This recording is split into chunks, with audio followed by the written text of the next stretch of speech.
go. All right, let's call the meeting to order. Finance Committee meeting. Today is August 24th. It's 1 o'clock in the afternoon. We're here to talk about the budget, so I just have my thing in front of me here. Somewhere. Oh, I already signed that. Okay, sorry. So we just need to, let's have an approval of the July minutes. So moved. I'll second that. Yeah, look at that.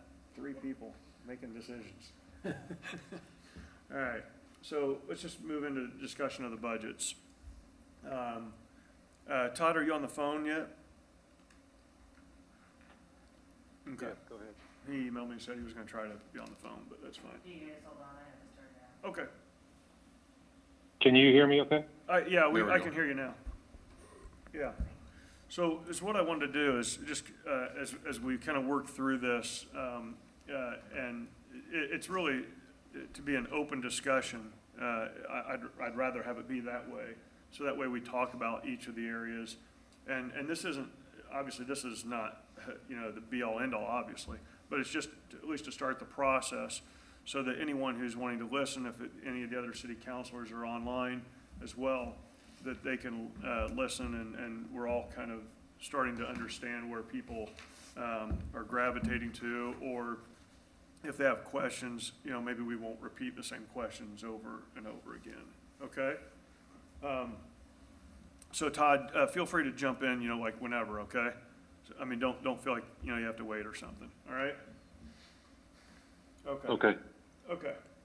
So the first thing that we have is the budget timeline, and this was provided by Todd in an email. It's been a while. Like, I don't remember when you sent this out, but it basically has the different timelines on here. And right now, the introduction of the budget meeting is going to be September 13th, and I would presume that meeting will actually take a while. But prior to that budget meeting for city council, which is a city council meeting, I wanted to start working through not only the 2021 expenses, but the 2022 proposals, and maybe start asking a few questions, and maybe, Todd, you'll have answers to some of these things as well. Just to, and I've got these kind of in alphabetical order in terms of how they're in Gateway. It's probably not, it's not really necessarily, Todd, along the lines of the PowerPoint that you shared, which I thought was really good, and I appreciate that because that does help. But if we look at the overall budget, just to get some overall themes, and correct me if I'm wrong, Todd, we're looking at about a 10% increase in budgetary expenses for 2022? Correct. Okay. And so what I did is I just started going down and break these down. And Joe, Scott, please jump in, whenever, right? So, Before we get past that, yeah. Todd, you've got some idea, I'm sure, about what the total revenues will be for 2022. In the Open Gov, all we have is what has really happened so far. We've got more property taxes to collect, and I suppose a few other things, fees and so forth.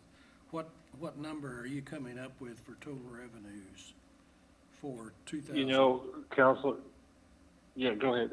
Counselor, due to my remote location, what I don't have specificities. What I can tell you, and I think what we pushed out earlier this month was an update by Mr. Garatas relative to where things have trended for a revenue perspective. Our AV is still up again, consistently 12%. So I believe in a budget update that was prepared, there were recommendations in there from Mr. Garatas. Trying to pull that up now. So the recommendations are to use some cash and pay off of some existing debt, negate the need for a geo bond. I'm reading this again in a remote environment. Refund or review the payoff of some outstanding debt. So with all those things considered, and I'll have Greg update what the revenue projections are and get those circulated to everyone. Suffice to state that we're in a strong position heading into 22. We were preparing for a significant hit related to COVID in those revenues, and that just hasn't materialized. So that puts us in a strong position of 22.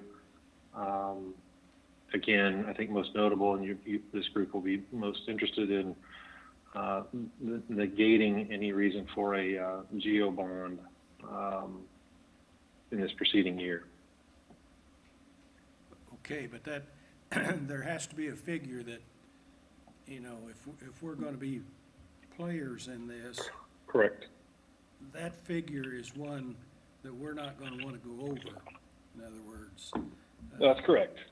And so we need to, you know, we didn't know that, because at the end of the day, you have to circle back and make adjustments in the places to make that so. And I doubt that, you know, even though we have a 10% increase in ADP, we're not gonna get a 10% increase in property tax collections. Correct. Doesn't seem to So work that way for as us. has always been the case, there's three criteria that we try to manage and create the budget. Is number one, revenues matches expenses, expenses match revenues. Two is underspend the current budget, carrying a strong cash balance into the next year. So I'll have Mr. Garritas update the revenue projections and get those circulated, and have a comparison of where we've trended over the last 3 years as we head into 22. Okay.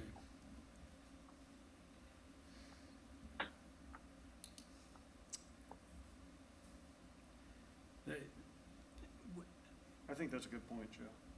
Yeah, we'll have to, you know, we'll have to circle back and make sure that we're within that, you know, safe zone wherever that is, and we'll need that revenue projection to know that.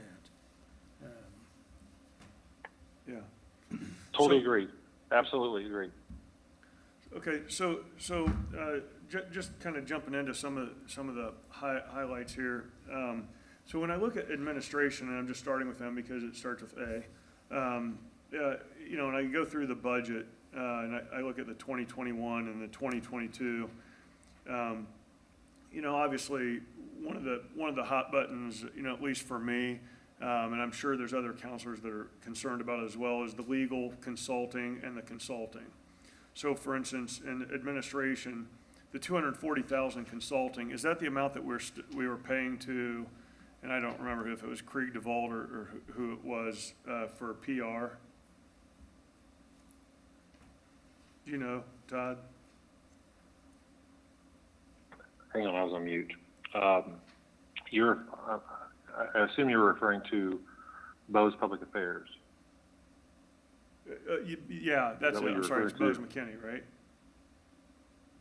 Yeah, Bose Public Affairs, and that I think was a annual contract of approximately, off the top of my head, about 40,000, Yeah, 40,000 or 36,000.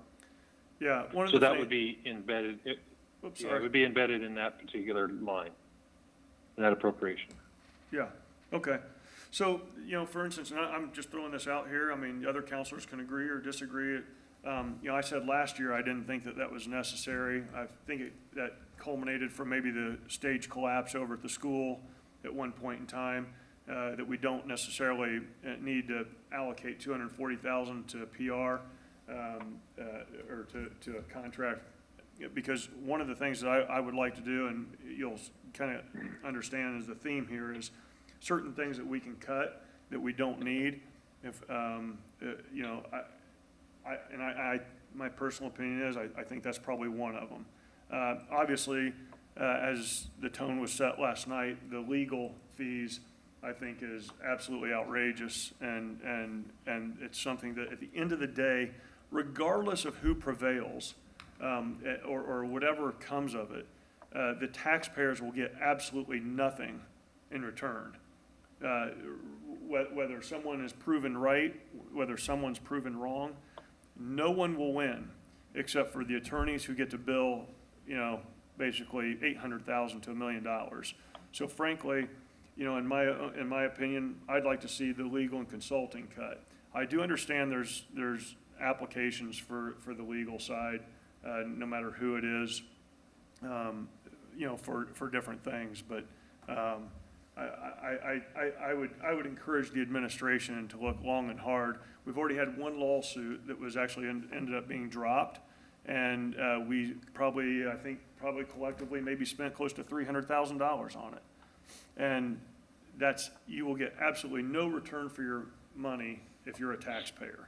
And I think frankly, it's somewhat absurd, but I mean, and not to be harsh on that, but that's just my opinion. I would like to just kind of focus on the administration side. So what's under the services piece? And I know it was cut $140,000 to $546,000. Do you know what's in there, Todd? Yeah, I'm trying to log into OpenGov so I can have some level of intelligence when I speak to this. If in the interim, if John is either in the chamber or online, he can maybe fill in the gaps as I try to access OpenGov here remotely.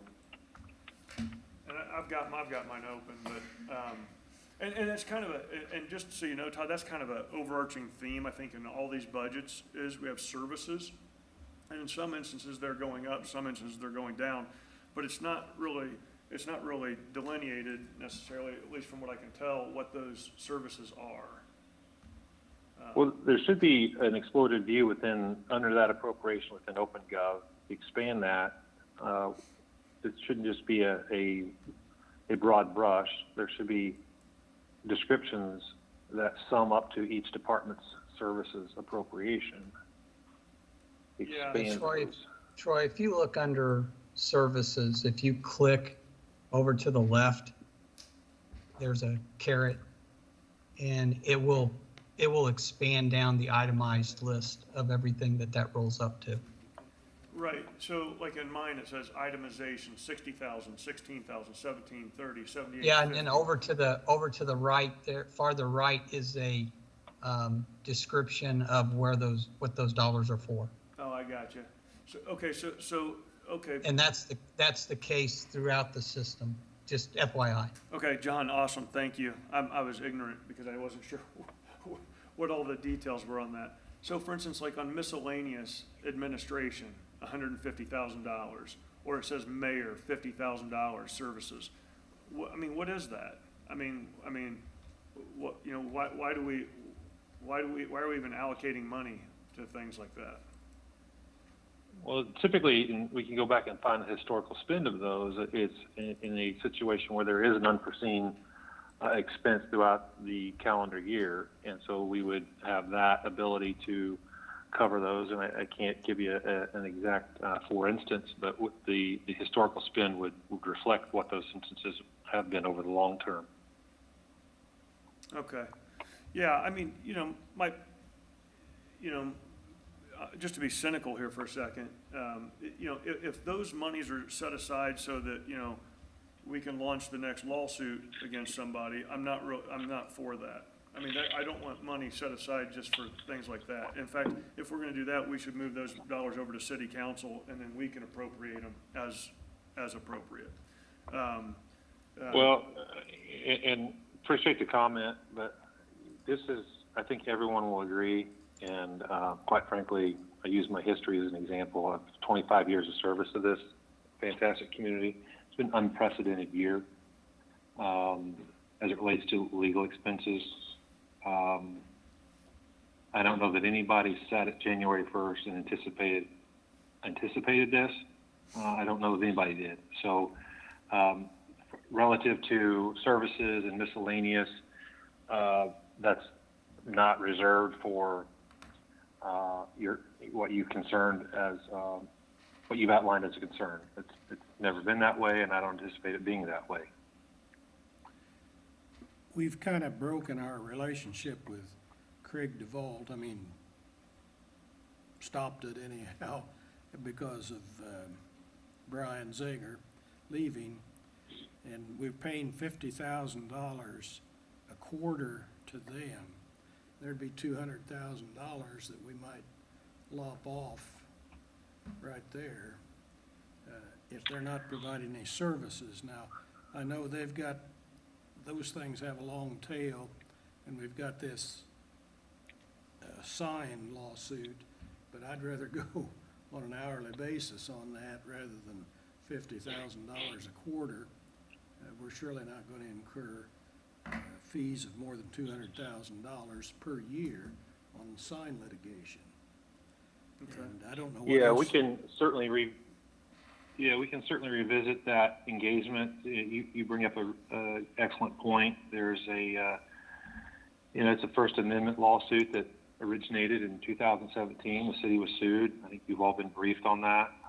It is set for oral arguments in September in front of the Seventh Circuit. And so to keep that attorney engaged with that is the wisest endeavor. Some other fees that have come through the system that will not any longer with Craig DeVault are some bond counsel. So I think you've all met Catherine Finello.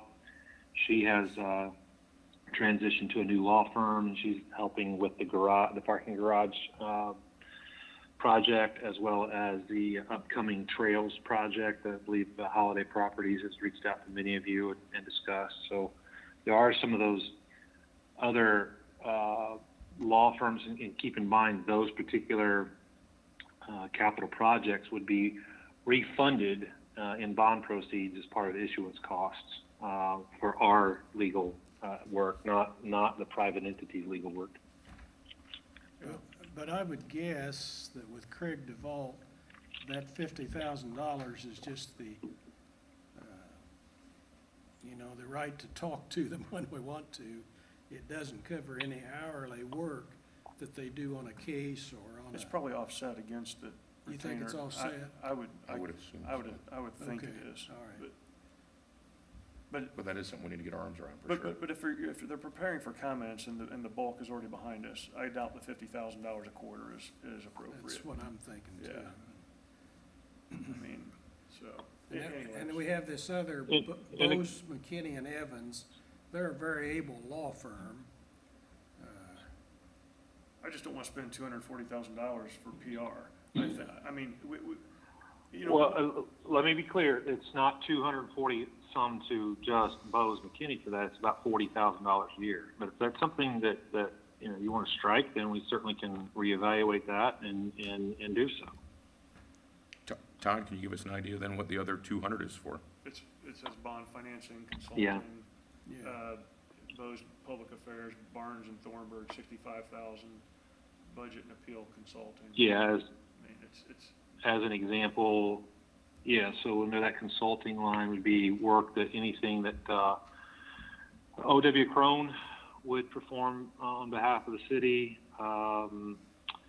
We have, while the General Assembly's in session, we have our lobbying relationship with Barnes and Thornburg at the State House. When the General Assembly is not in session, we do not receive fee or a bill for that.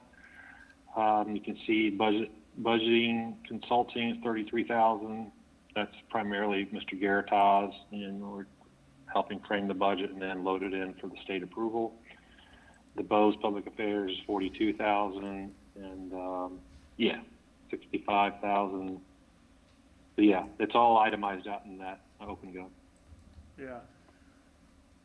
I mean, anyways, I'll just let that stand. I think we need to tighten those down. Again, I understand that this year is unprecedented, but again, there will be no return for taxpayers.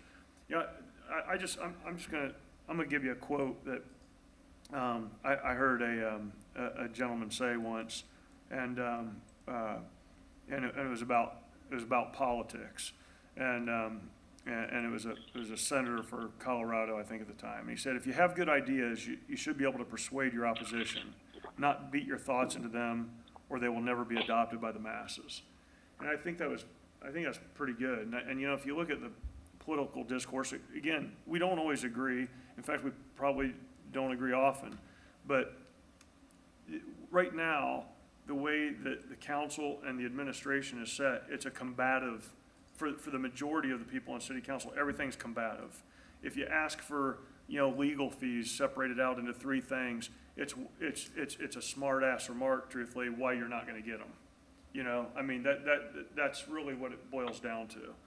Well, I gave them to Jake. Okay, well, you can do this. Okay.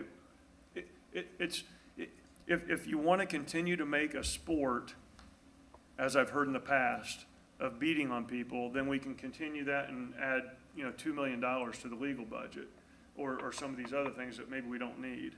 But I just want to come back to that, and, the taxpayers, as I've heard someone else say, they deserve better, than this. And it's their money. And I think, to think that this won't end until the end, because again, I don't care who's right or wrong. I'm saying, at the end of the day, no matter who's proven right, it's just gonna cost the taxpayers money. And it won't be until Mayor Cook is done with his term that we actually move on from it. And somebody needs to talk to him. So I would just leave it at that. Councilor Patton, if I may disagree with you. Yeah. You and I have had conversations in the past where my door is open. I feel like I'm a competent communicator, and I've used this phrase in the past. We have to co-govern together. And I could not agree with you more. I think much of it is a presentation. Quite frankly, in all full candor, I wish I were in the room. I would say it if I were standing there. Is the things that you and the council ask for are not unreasonable, but oftentimes it's lost in the delivery. And I'm all for resetting it. I'm proud of the work we do, and I don't know that anybody enjoys the acrimony that is in the air of that community, and it doesn't serve anybody well. And you are exactly right. In the end, the taxpayers and the citizens lose. I think a good start would actually be to switch law firms, frankly. It seems to be, I would propose that. I would propose that the administration goes out and searches for a new law firm. Because I don't think that the best interests of the people are being served currently. And whether that's through advice or whatever, that's my personal opinion.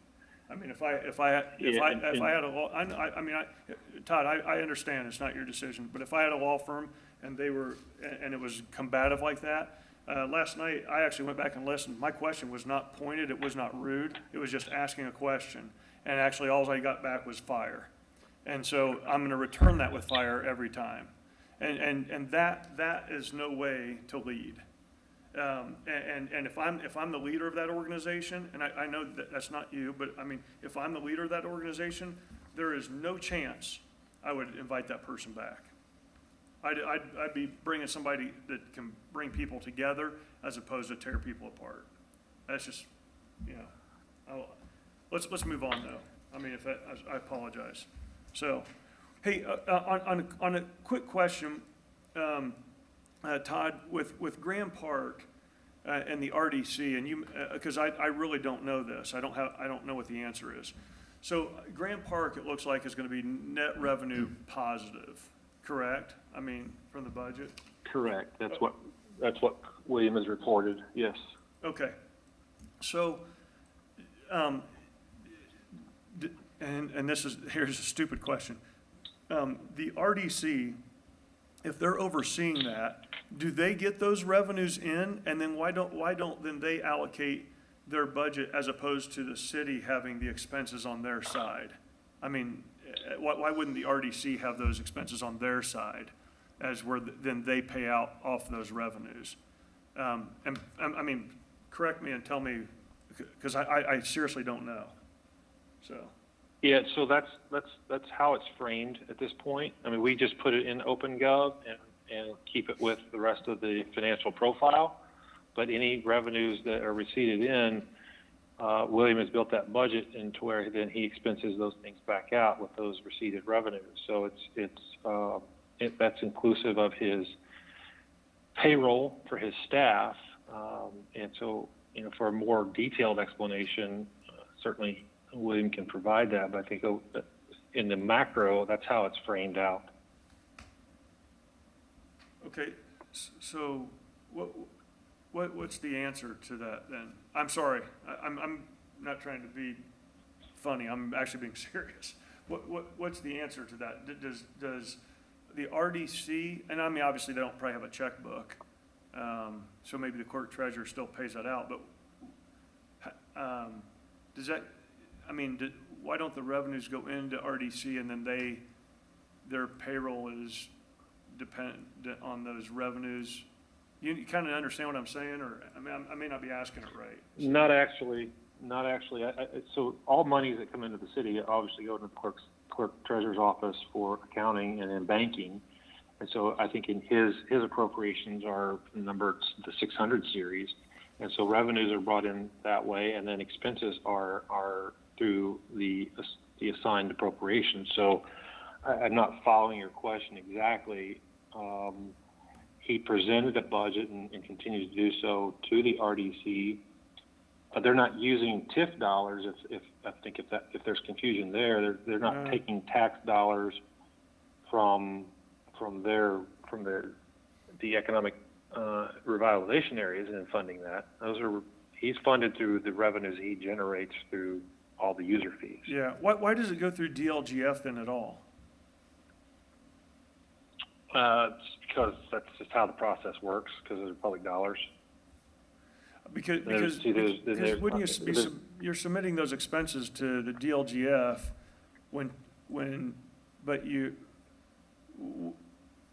and then they pay us tax dollars based on what we're submitting, but yet we're having revenues to the offset side. Yeah, so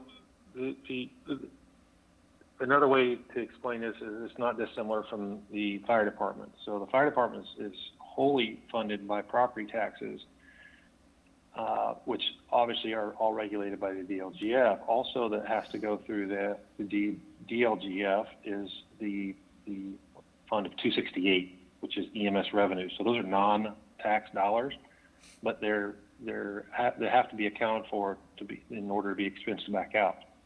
So that's much the same way as the revenues generated within Grand Park. I don't know if I'm answering your question, but the best answer I have. Do you guys understand that, Joe? Basically. I'm not sure, since if they're in a RDC bank account, they should be accounted for in RDC operations, I Right. think. But, for so long, we never saw a profit or loss report from Grand Park. And so we asked to see it, and now the gentleman that runs, Grand Park has shown us what that is. We don't care so much. Well, we care, but we think, well, everything's okay. Yeah. We've seen what the result is. I mean, if the expenses are under, and I presume that, I didn't look to see if bonds and stuff, bond payments are obviously not underneath there. And I don't even know if interest is, but anyways, Todd, I'm thinking of it, like I look at it from a small business standpoint. So that's why I'm not looking at it right, because I'm looking at it saying, hey, here's a guy with a business. Why would they submit their expenses to somebody else, So. Well, I think the short answer to that is just the rules of public finance. And any dollar that comes into the city is ultimately a public dollar, any unit of government, and it has to be accounted for. It has to be able to be tracked, no matter what the source is. It doesn't matter if it's inspection fees, all right? I mean, those are non-tax dollars. Those are property, one can argue those are property tax offsets because they help fund the operation. Those are payments made to the city. They have to be accounted for in real time and in an audit environment. So everything has to come into the city in one way or another. Whatever form it comes into the city has to be accounted for as a public dollar. Okay. Okay. Mr. Chairman, in looking at the budget, I've met with most of, I think all the people, all the department heads. And we have various needs. The police do want more people, and we have more people, driving cars, and there's just more people in the city of Westfield. So they're probably going to need some support. The fire department is going to need some support. And I think the planning and zoning, or the economic development, I would say, also needs some support. And we're gonna have to balance some of that, not so much public safety, but, let's say, economic development, they actually generate some income, and probably would generate enough income to handle an additional staff member, an additional planner. I don't know whether our communications department, they have no means of generating income, but they're asking for like $100,000, not quite, but $100,000 increase. And I wonder, when we begin to look at what's necessary, we're gonna have to look at stuff like that, I think. Yeah. No, I think the overall, I mean, the police, fire, or public safety, and then frankly, Board of Public Works, those are the three main important areas, obviously, because Board of Public Works, one of the things, I mean, like, when I went through the Board of Public Works, I mean, I really have no questions about it. I mean, I look at our population of nearly 48,000 according to our last statistics, and we grew at about 5%, in a population standpoint, supposedly. And that may or may not be correct. But, one of the things that, I always hear or get emails about is that our infrastructure is not keeping up with our population. Right. And Todd, this isn't for a comment necessarily unless you want to, but, one of the things, and I've said this to you before, with communications, for instance, I would disband that whole group. I would be done with it. I'd move it into Westfield Welcome, or if you want to call it community development, that would all be part of it. Because if you actually read the PowerPoint on communications, which is now public affairs, some of the communication and social media, et cetera, that seems to goes right along with community development. And I think that's one area that I think the person in communications, if they want to move that one person over to community development, have them report to that person in community development, I'd say that's okay, but that's an area where you could probably cut $400,000 of expenses right out, or $300, because it doesn't. This is my conjecture, but I don't need to see a communications department that's there only to support the mayor and do damage control for them or the city or anyone else. I'd rather them be a part of building the community and not tearing the community apart. And whether that's responses on social media that I see, or basically disliking counselors' comments, if that's what we're paying them for, don't need them. I move them over to community development. I think the gal that does community development does a really good job. Awesome job with the 4th of July. She's got a lot of things going with Grand Junction, and I see that as being one and the same. Well, so let me be clear, because we'll use the proper terms. Community development is Kevin Todd's group, which is all of our planning, I'm sorry, I land meant use, Westfield and zoning. Welcome. So Westfield Welcome and communications. You've been consistent in your criticism towards communications, and if I'm in your shoes, I'd probably feel the same way. However, there's a much broader service demand. I think our community expects those communication channels to be open, everything from water main breaks that's reported by citizens to the most recent hot topic is trail safety. So, I mean, we can discuss that further, maybe give a better appreciation, distill out, the things that cause you pain, but what are the value adds in the community? I think we can certainly identify those. You mentioned four critical areas from an operational standpoint. And Councilor Edwards and yourself mentioned this. Certainly public safety, and as we would you would hear around the organization, public safety includes public works, because our streets have to be safe, have to be well, marked and maintained. It's every bit as public safety.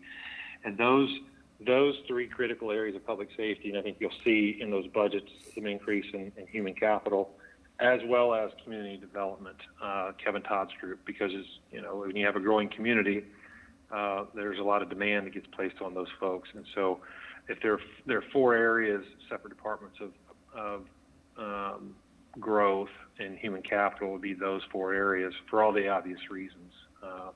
And you can explode that out and see how many people they contemplate in the 22 budget. Yeah. Well, I think we're thinking along the same lines, Todd, on that. Police, fire, public works, those are important things. And we have to Absolutely. we have to make sure they run properly. Some of the, I'm not saying the other things aren't important. They should run properly too. But should they be the big areas that we fund? I mean, sometimes there's no end to that stuff. And we have to be careful of funding because we always have this number that we have to circle back to, and that's the revenue. And so that's why I asked that question first is what do we circle back to in the final days of this budget? That's what we're gonna have to really look at. Yeah, agreed. And I think the history shows that we've always tried to match expenses to the revenues, not to overshoot those. And if I were to put up a chart of our human capital growth over the last 5 to 10 years, it would be somewhat flat, with the exception of police and fire. So there are areas in the operation that we have reached a point of diminishing returns because we've been, dare I say, stingy or frugal or slow to react and adding people. I'm always a proponent of hiring really bright people, paying them a competitive salary and do more and do quality work versus throwing people at a situation. But there does come a time where people are needed, and there's only so much workload. And I think we're experiencing that with this growth in our community, and that's reflected in the budget in a way that it matches the revenues. Mr. Petrano, I think those are valid points, and I think, again, I think we're probably saying pretty much the same thing. I think ultimately to make sure that we've got everything we need for the priority areas, we just need to make sure that we're working together to make sure that we're not duplicating efforts in any of these departments. And if there's opportunity to save a couple dollars without duplicating efforts, we need to just work together to make sure that we're doing that the most efficient way possible. And no contest for me on that. Okay. I'm just gonna make a couple other comments here, because I'll make sure we're done here right at the top of the hour. The one thing, because I'm gonna try to hit some of the hot buttons. So I am gonna turn my attention to the police, which, look, I appreciate everything they do, right? And the trail system has obviously been kind of a priority and a hot topic, and it's gonna probably be again at the end of this year. Clearly we have people who want to pay for a tunnel and not obey the current laws, not all, and those who do not want a tunnel and would appreciate more assistance from Westfield law enforcement for speed, as well as trail users who continue to disobey the rules. So we kind of have these two groups, and actually if you look online and you watch people's comments, it's about the same. In fact, the poll that I did, albeit archaic, had about 65 to 70% of the citizens who do not want to pay for a tunnel, because I presume that maybe those people don't use the paths or whatever the case may be. I like the trails. I think they're nice, but the one thing that and by the way, I like the chief of police. I think he's a great guy. He's probably doing the best he can to bring people in. But I'm looking at the revenues from the standpoint of, law enforcement, and it's not much. And I know we want to be a likable community, but, I'm just going to make this personal, because I got a speeding ticket pulling out of my neighborhood where they said I was going 52 mile an hour, literally just pulled out of my neighborhood. And I actually went to court, and I could have fought it because frankly, the officer did not tell the truth on the stand, no problem, but they didn't. And I have no problem with that. But for God's sakes, get out on the trail and write people tickets that aren't obeying the law. I mean, you're willing to write me a ticket pulling out of my neighborhood because you said I was coming over the hill going 52 mile an hour, which I'm in a 2001 Chevy pickup going about 15, you know? I mean, going to pick up donuts at Jack's Donuts. I mean, but we, my God, we can't stop a bicyclist from running through the stop sign at the trail. I mean, you know, Mike John said it very eloquently when he said probably months ago, for the amount of the tunnel, we could pay to have an officer at the trail from 7 in the morning till 6 at night every single day for the next 30 years, and it still wouldn't even cost the same amount as the tunnel. I mean, that makes no sense to me. And again, I like the chief of police. I think he's a nice guy. I'm just saying. I mean, common sense is an oxymoron here. I mean, it's really common sense. Put somebody out there. Get people to start stopping. They'll start paying attention. I see people, you know, we have people saying, oh, the Hawk system costs $400,000. It's not going to do anything. We have city councilors that are saying, agreeing with the comment or liking their comment. They don't even tell people what it really costs. And then they turn around and agree with somebody who doesn't want to have to stop. I mean, for God's sakes, get somebody out there and start stopping people and make them stop. I can't help stupid. If you're going to run out in front of a car, you know, natural selection maybe says that you ought to be done. I mean, I know that, I'm serious. There's not, I know, Scott Fry's telling me to chill out, but, and I probably should. Yeah, may I suggest that I will get with Chief Rush and we will look at the current staffing, and if we need to add additional officers for trail rule enforcement, trail law enforcement, then we'll input that in and have further discussion. I will say this as it relates to revenue. Both public safety entities are they're just not wired up to generate meaningful revenue.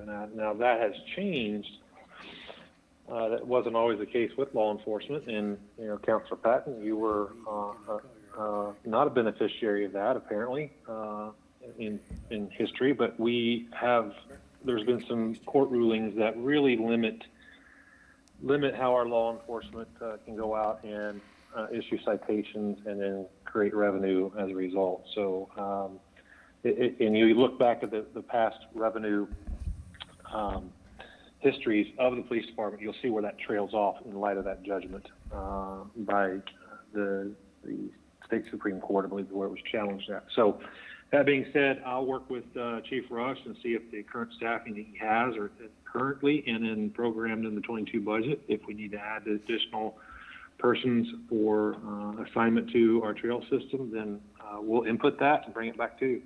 Okay, thanks, Todd. So, Todd, I just want to thank you for giving us the opportunity to stick our necks into it. I know sometimes it's a little clumsy when we do it, but we'll get better as time goes along. One thing that I do want to, well, and you'd do the same thing too, is when we know this revenue number, and it's a fairly conservative revenue number, it's not, you know, way out there, we will have to circle back to that with our budget, with the expense side. That's the way I always did it in a prior life. Correct. But, and that's just the way, and so there's gonna be some squeeze on some departments that aren't, well, I don't wanna say aren't as important, that wouldn't be true. But some departments, we have to make sure that they are properly funded, and sometimes other departments just have to wait a little while.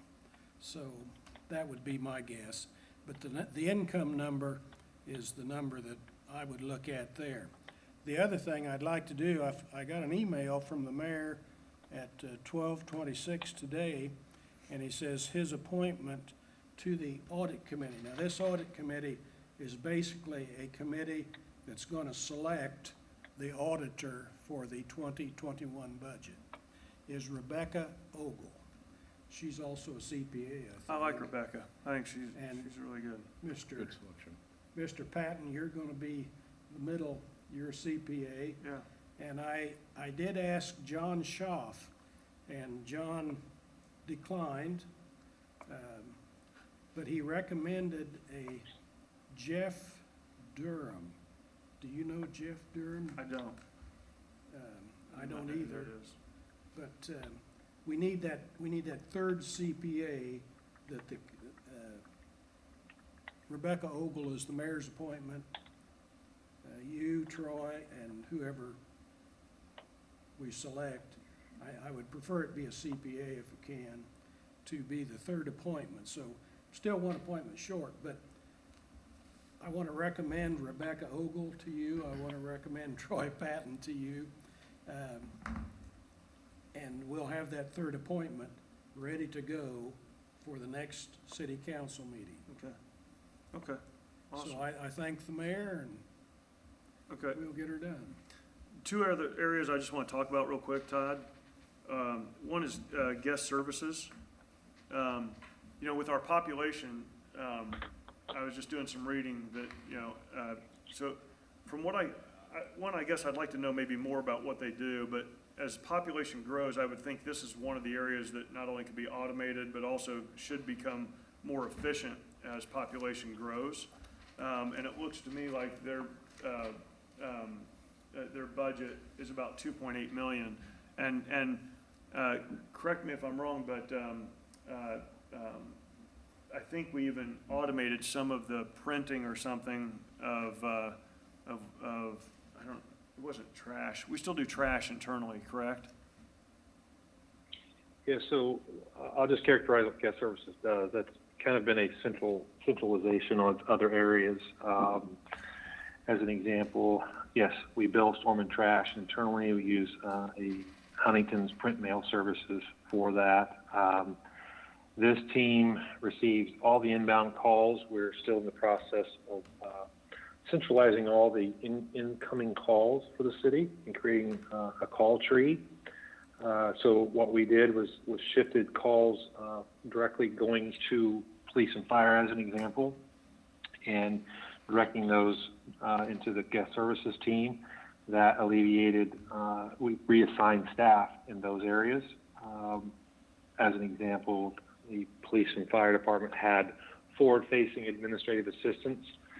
We've since taken those away and redirected those monies to other areas within their department. So we expanded scope, but we didn't add monies to their budget because we took the monies that would otherwise go to replace an administrative assistant. We redirected that call volume into guest services. Same is true. We're working the kinks out in that of community development. You can imagine the number of calls and inquiries that come in to the city for the community development, Kevin Todd's team. We're working on the work. We are creating a proper workflow for that. And then all the walk-up window traffic, receiving payments, directing guests for meetings now that we're open again.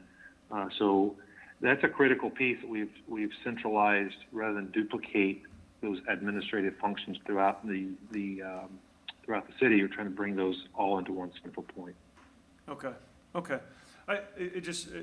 Again, and I mean, this is nitpicking, but I mean, it just seems like that'd be an area that could be more efficient with technology, put in place so that, the cost of that should not necessarily be going up by 20% necessarily. That's just my 2 cents worth. Last thing. Yeah, overall I'll just say overall going into, their total is about according to Upland Gov, it's like a 5.19% adjustment. Yeah, but that Heading includes the 22. trash. I mean, that's kind of skewed because of the trash expenses versus revenues. I mean, the actual guest services general is up 19.16%.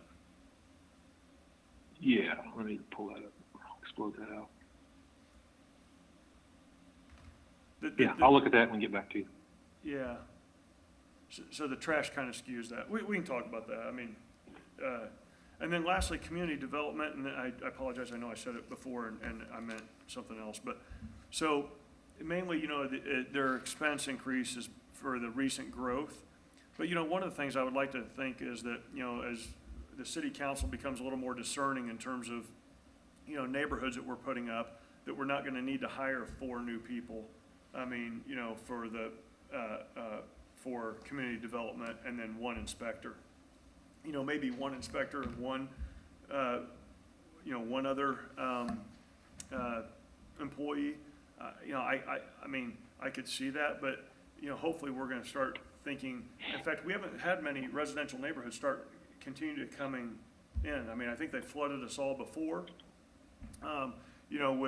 with the scare of the new city council coming in. But at this point, we don't really see that many. And frankly, I think we'll be a little more discerning, so I'm not so sure that we need 5 new employees, or 5 additional employees, not new, I apologize, I should have said additional. But, Well, I'll save that for Kevin to speak to on the budget introduction. I am very careful to certainly scrutinize those requests, but also defer to the subject matter expertise. I mean, I don't pretend to understand everything that comes through their department. Yep. And it's not just residential, and I think we all can, while it may find a lull in it for us currently, so long as the economy holds together, the housing market's pretty strong. I think you all have certainly bannered about the number of approved lots still in the queue. If you didn't approve any more, heretofore, there's still a vast number. But I think I defer to Kevin to defend that number. Yeah, okay. I just wrote this down. I put, again, I said it earlier, but, I think Westfield needs to make sure we put the infrastructure ahead of the growth, or we're always gonna be slapping things together like the tunnel issue, that, is now in front of the city council because the last city council didn't deal with it, or we didn't have the money, or whatever the case may be. Road issues, we've heard things on different road issues. I've heard Cindy Spilger talk about different roads that maybe need worked on, or fire and safety. I mean, I don't ever think you're gonna get a whole lot of pushback on, police, fire safety, Board of Public Works, things like that. It's more just kind of that overarching theme of money that we actually will not get any return on our investment for. And I know I've done a lot of the talking, but, Scott, Joe? No, I agree completely, and I think the bottom line is, and again, it's repetitive at this point, the bottom line is to make sure that we have, first of all, every department is important, everything that's going on is important, but to make sure that we've, nothing's more important than public safety, and to make sure that we've got the funds to properly and appropriately handle their needs. We've got to make sure that we are not duplicating efforts elsewhere, and we've got to just be as cautious about that as possible. Joe? All righty. Todd, you got anything else? No, I think, I guess maybe just, make sure I'm not on mute here. Next steps, aside from the timeline that I've pushed out to everyone, what do you envision next steps, if not for the entire council with this committee? I've already sent the email for an updated revenue projection headed into 22, and I'll have that contrasted against 21's revenue total, and I'll get that pushed out as soon as I get it. But beyond that, and your interactions with OpenGov, what do you envision? What would you like to see next? Well, I think I guess the presentation on September 13th, it's really right around the corner. So I hope at least this is maybe at least. Is this the some one questions. that's, traditionally, we've had an open session, a working session, probably prior to the September 13th meeting with Garitas, and, the public is invited if they want to come, but we have all counselors in. I don't think we're doing that though this year, correct, Todd? I mean, Is that right? Yeah, I think we we kind of teed that up in this past March, as just a budget workshop, kind of get it in the front end of the year, the first quarter. I think if, given the amount of clarity or at least access that you all have had through OpenGov, which we've never really had in the past, that we probably could just stay that, not do it. And if we feel somewhere in the midst of that timeline that would be important to do that, then we certainly can call a meeting. We have the introduction on the 13th, public hearing on the 20th, and eventual adoption on October 11th. So if there's somewhere in that 30-day window that perhaps council feels like they need a more detailed or a public workshop for that, then we certainly can bring that together. I think with the summaries that you've been given already, the PDF, PowerPoint, we will, for the introduction on the 13th of September, we'll use that as a platform with any updated details, and then go from there. Well, I think that's good. I mean, I'm okay with it. But we need to have one meeting where our views are, the public can see what our views are, in other words. Yeah. So it's not a. Yeah. And. If you take in consideration the September 13th, the September 20th, and the October 11th, that's 3 separate meetings that are going to be focused on the budget. So there'll be plenty of public interaction opportunity, I think, not only just to listen, but certainly on the 20th to offer public comment. Okay. Alrighty. Okay, thanks, Todd. Meeting's adjourned. All right. Always wanted to do that.